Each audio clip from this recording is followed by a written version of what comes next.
2026년 경계해야 할 그것. 게으름. 단순한 성격일까요? 아니면 하나님 앞에서의 태도일까요? 우리는 게으름을 이렇게 말합니다. 원래 내가 좀 느긋해. 피곤해서 그래. 요즘은 다들 이렇게 살아. 게으름을 성격이나 컨디션 문제로 넘겨버립니다. 그런데 하나님 앞에 서서 보면 게으름은 그렇게 가벼운 문제가 아닙니다. 성경은 게으름을 지혜의 문제, 더 나아가 믿음의 문제로 다룹니다. 오늘 저는 게으름이 왜 우리 영혼을 무너뜨리는지, 그리고 어떻게 이길 수 있는지를 함께 묵상하고 싶습니다.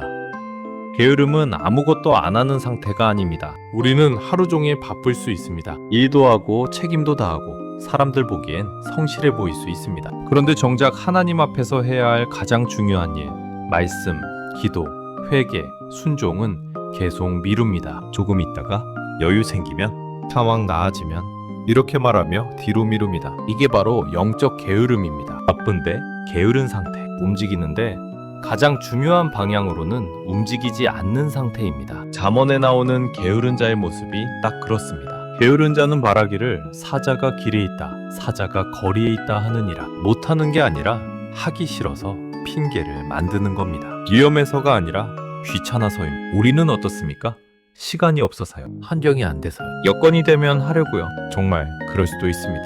하지만 하나님 앞에서는 알고도 미루는 마음이 문제입니다. 게으름은 무능의 문제가 아니라 의지와 태도의 문제입니다. 게으름이 무서운 이유는 대개 아주 작게 시작되기 때문입니다. 오늘 기도 조금 미루고, 오늘 말씀 조금 건너뛰고, 오늘 회개해야 할 걸 그냥 넘깁니다. 별일 아닌 것 같습니다.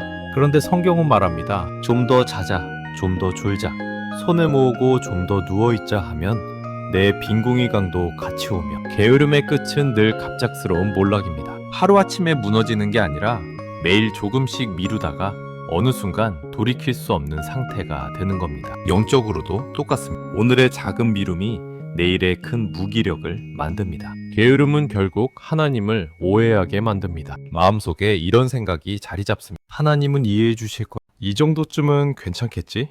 은혜로 덮어주시겠지. 물론 하나님은 자비로우신 분이십니다. 그러나 그 자비를 핑계로 순종을 미루는 순간 우리는 은혜를 값싼 면죄부로 바꿔버립니다. 로마서 12장 11절은 말합니다. 부지런하여 게으르지 말고 열심을 품고 주를 섬기라. 하나님은 우리를 몰아붙이시는 분이 아니라 사랑하기 때문에 깨어있으라고 부르시는 분입니다. 그런데 우리는 그 부르심 앞에서 자꾸 눕고 싶어 합니다. 게으름의 또 다른 모습은 영적 무기력입니다. 히브리서 6장 12절. 게으르지 말고 믿음과 오래 참음으로 말미암아 약속들을 기업으로 받는 자들을 본받으라. 믿음의 반대편에 게으름이 놓여 있는 것처럼 보입니다. 왜냐하면 믿음은 움직이게 만들고 게으름은 멈추게 만들기 때문입니다. 믿음은 순종으로 나아가게 하지만 게으름은 늘 제자리에 머물게 합니다. 그래서 게으름은 단순히 성실성의 문제가 아니라 믿음의 방향 문제입니다. 여기서 중요한 질문이 나옵니다. 우리는 왜 게으를까요? 단순히 의지가 약해서일까요? 그렇지 않습니다. 진짜 뿌리는 더 깊습니다. 게으름은 사랑의 식음에서 옵니다. 내가 진짜 사랑하는 대상 앞에서는 누가 시키지 않아도 움직이게 됩니다. 좋아하는 사람 만나러 가는데 귀찮지 않고, 하고 싶은 일 앞에서는 밤을 새워도 피곤한 줄 모릅니다. 결국 질문은 이것입니다. 나는 하나님을 얼마나 사랑하는가? 하나님이 정말 소중하다면 그분의 말씀을 알고 싶고, 그분과 말하고 싶고, 그분이 기뻐하시는 길로 가고 싶어지는 것이 정상입니다. 그런데 그 갈망이 식으면 순종은 귀찮아지고, 기도는 부담이 되고, 말씀은 숙제가 됩니다. 게으름은 의지의 문제가 아니라 사랑의 문제입니다. 그래서 우리는 스스로에게 물어야 합니다. 나는 하나님을 사랑해서 움직이고 있는가? 아니면 하나님을 안 사랑하는 건 아니지만 딱 그 정도로만 살고 있는가? 하나님이 목적이 아니라 내 삶을 안정시켜주는 수단이 되어버린 건 아닌가? 이 질문 앞에 서면 게으름을 가볍게 말할 수 없게 됩니다. 게으름이 가져오는 열매는 분명합니다. 처음에는 편안함입니다. 안 해도 되는 이유를 찾았으니까요. 그런데 시간이 지나면 기쁨이 사라집니다. 영혼이 점점 무거워집니다. 왜냐하면 해야 할 걸 안 하고 있다는 걸 우리 양심은 알고 있기 때문입니다. 그리고 어느 순간 하나님 앞에서 아무것도 할 힘이 없는 사람이 됩니다. 기도도 안 나오고 말씀도 안 들어오고 순종은 더더욱 버겁습니다. 작은 미움이 큰 무능으로 자란 겁니다. 그렇다면 우리는 어떻게 이 게으름을 이길 수 있을까요?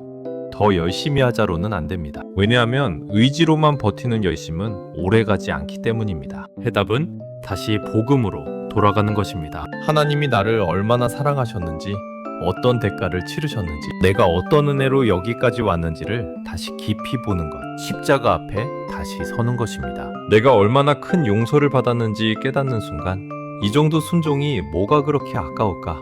라는 마음이 생깁니다. 사랑이 회복되면 움직임이 따라옵니다. 그리고 아주 구체적으로 오늘 해야 할 가장 작은 순종 하나를 다시 시작해야 합니다. 거창한 계획부터 세우지 마십시오. 오늘 말씀 한 장, 오늘 기도 5분, 오늘 끊어야 할 죄 하나, 오늘 미뤄왔던 순종 한 걸음. 작은 시작이 흐름을 바꿉니다. 스가랴 4장 10절. 작은 일의 날이라고 멸시하지 말라. 하나님은 작은 순종 위에 큰 변화를 쌓으십니다. 또 하나, 게으름은 혼자 싸우기 어렵습니다. 게으름은 늘 속삭입니다. 아무도 모르잖아. 이 정도는 괜찮아.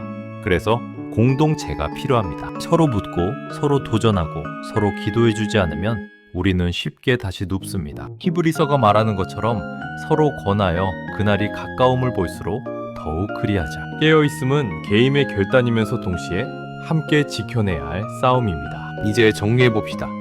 게으름은 단순히 쉬고 싶은 마음이 아닙니다. 하나님보다 나 자신을 더 사랑하는 삶의 태도일 수 있습니다. 그래서 게으름은 영혼을 작게 만들고 순종을 멀어지게 하며 결국 하나님께 쓰임받지 못하게 만듭니다. 반대로 하나님을 향한 깨어있음은 우리를 피곤하게 할 수는 있어도 결국 크게 만듭니다. 하나님 앞에서 살아있는 사람으로 만듭니다. 오늘 우리는 이렇게 기도해야 합니다. 주님, 해야 할 일을 알면서도 미루는 이 마음을 고쳐주소서. 억지 열심이 아니라 주님을 향한 사랑으로 다시 살게 하소서. 골로새서 3장 23절.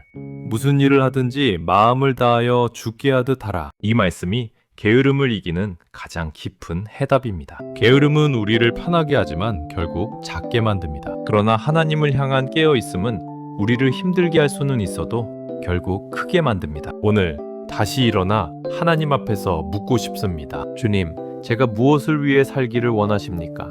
그리고 그 질문 앞에서 미루지 말고 한 걸음 내딛는 우리가 되기를 바랍니다.